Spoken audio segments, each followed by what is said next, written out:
Sabay-sabay natin alamin ang mga kaganapan na nangyayari sa ating bansa.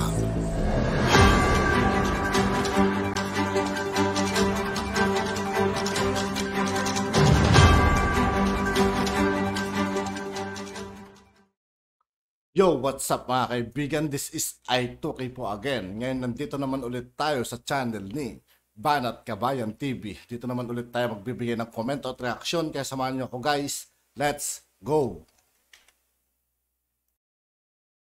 Eto pa Subiri. Di ba, nagyabang ka, no? Sabi mo, pagka may nakalusot. Alam mo naman si Subiri, nauna yung nauna rin yung salita.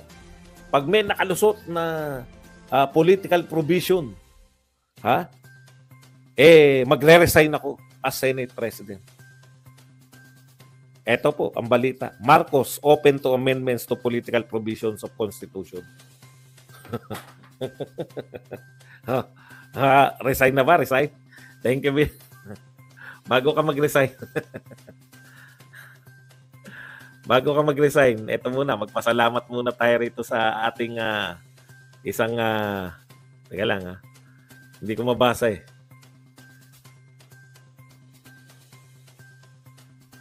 Para makapagpasalamat lang tayo.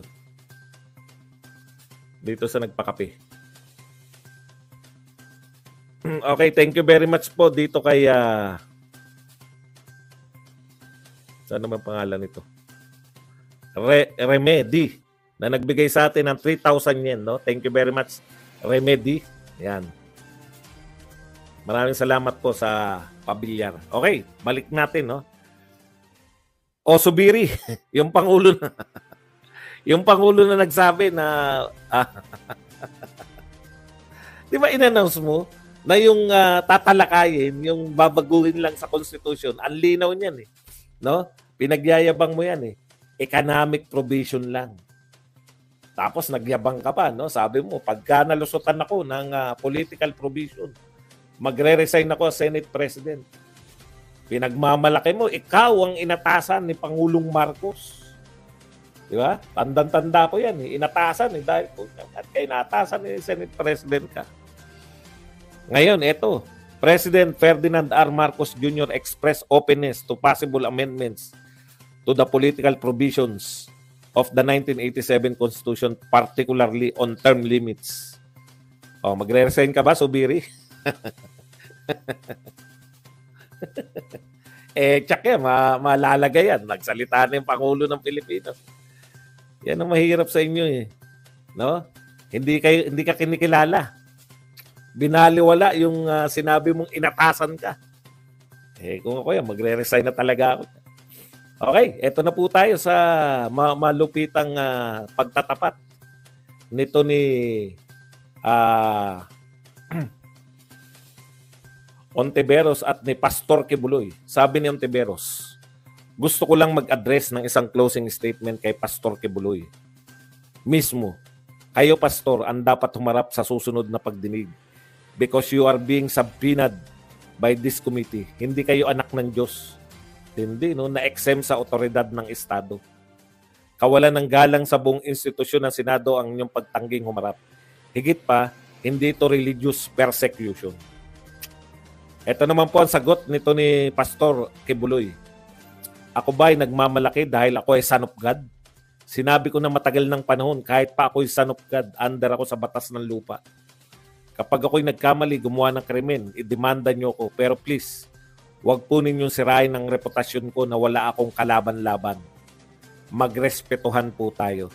Korte ang answer nito. Court is the answer for all of your false allegations and accusations. Court is the answer, not a Senate hearing. Thank you. May God bless us all. Okay, kaya ang kino-question po ni Pastor Kibuloy yung mismong paraan nila ng Senate inquiry, no?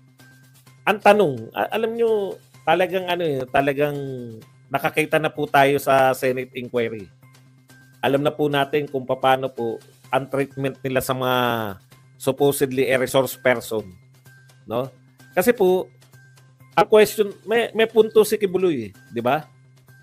Meron ba silang mapoprotektahan ba yung rights nila? Halimbawa, katulad ngayon, nalantad na siya. Nilantad na sexual offender, kung ano-anong bintang.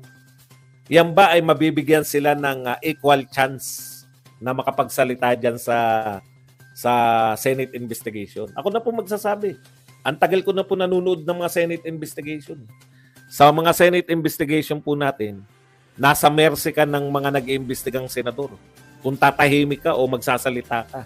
Kung bubulyawan ka. Nagkaroon, alam nyo, nung buhat yung estilo ni Gordon, kay Gordon nagsimula yan. Kung sinimula niya ni Gordon na duru-duruin yung kanyang supposedly mga resource person. Ano po ang ginawa ni Pangulong Duterte nung para ipagtanggol yung mga tao ng gobyerno? Ito i-real talk natin to mga senador. Nakita po natin yan. Hindi po ako against sa Senate hearing, no? Pero ano kasi yung ginagawa nyo sa Senate hearing? Supposedly, ang Senate hearing is in aid of legislation para kayo matulungan na gumawa kayo ng batas. Di ba? Hindi po for persecution. Hindi nyo po trabaho yan. Yung persecution. No? Pero kami, ako sa kapapanood ko nitong nung mga nagdaang Senate hearing, nakita ko na lalo na nung dumating na sila Tulfo. Biruin mo yung bilyonaryo, binulyawan. Sino na nga yung Kunsunji ba yun? Grabe po Kumbaga, buhat po ng pinauso yan nila Gordo na pwede mo sigaw-sigawan yung mga resource speaker. Nagaya na hanggang ngayon po. Wala nang galangan sa Wala nang galangan sa Senado. Ang tingin nila sa mga kaya nga po ang tawag hindi witness o resource speaker. Bakit po? Ang intention nila ay makakuha ng anong tawag diyan? Makakuha ng makagawa ng batas. Hindi sila witness, hindi sila accused. Walang ganun. Daig mo pa yung akusado sa Senado. Kahit naroon ka lang, inimbitahan ka lang. May punto po yun. Kasi nakita na natin yan O ano po ginawa ni Pangulong Duterte para protektahan niya yung mga tauhan niya? Hindi niya pinadalo. Ano sinabi?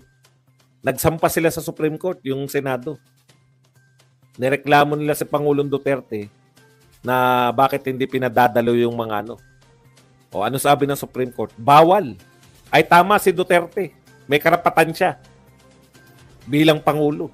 Ito ngayon ang problema. Alam niyo ang concern niyo dapat, kung mag-iimbestiga man kayo, yung oversight na tinatawag, oversight sa mga government offices. Tinitignan niyo kung tama ba yung ginagawa ng mga tao sa gobyerno. Ito po private to Pasensya na hindi talaga ako abogadong-abogado.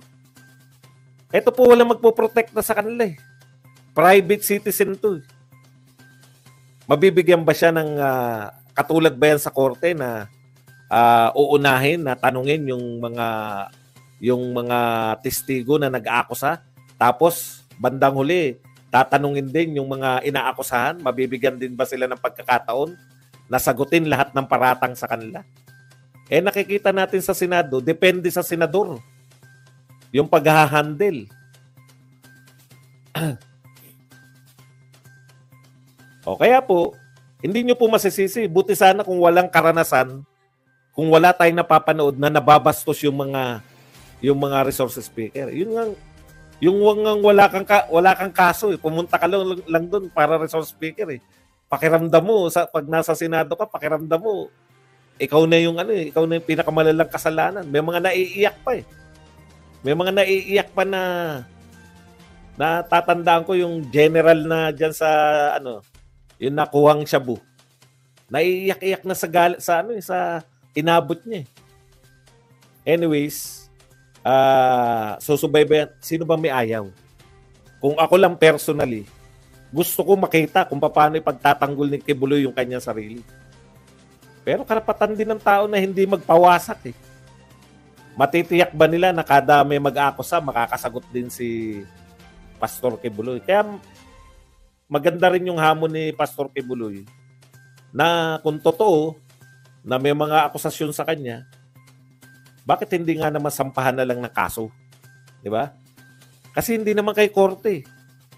Anong batas ba yung gusto nyong gawin para... Yung dapat yun mga kaibigan, ano? Kung talagang meron talaga dapat sampahan na lang talaga dapat ng kaso, ano? Di ba may intention sana kayo? Anong batas ba yung gustong gawin ni Ontiveros para dyan sa pag-iimbestiga na yan? Pipigilan niya ba yung religious, hindi. Tapos na. Eto pa. At yun nga po mga kaibigan, dito po nagtatapos ang ating reaction video. Muli ako po si I2K ng Sundalo ng Dunggalo. Maraming salamat sa patuloy na pagsuporta. Yeah, peace out.